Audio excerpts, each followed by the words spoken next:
இங்கே அருமையாக தேவன் மனிதர்களை திருப்திப்படுத்துவது அவருடைய நோக்கமாக இருக்கிறத பார்க்கிறோம். வானத்திலிருந்து, பரலோகத்திலிருந்து, பரத்திலிருந்து தாம் உண்டு பண்ண சிருஷ்டிப்பை, அதாவது தாம் உண்டு பண்ண மக்களை, தாம் உண்டாக்கின மக்களை, தாம் தெரிந்து கொண்ட மக்களை, தாம் அழைப்புக்குள்ள வந்த மக்களை திருப்திப்படுத்துவதே அவர் நோக்கமாக இருக்கிறது நம்ம பார்க்கிறோம். ஒரு அதிருப்தியிலே மனுஷன் வைக்க மாட்டார் தேவன். எல்லா வகையிலும் திருப்திப்படுத்துவார். இது தேவனுடைய காரியங்கள் ஒன்றாகும். அது நோக்கம், அவர் இன்டென்ஷன் அப்படியே இருக்கும். How we can satisfy the man என்கிற தேவன் பார்த்து கொண்டிருக்கிறார்.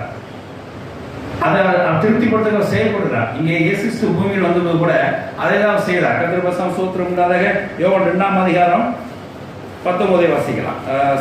யோவான் 2:10. யோவான் 2:10 வாசிக்கும் பார்க்கலாம்.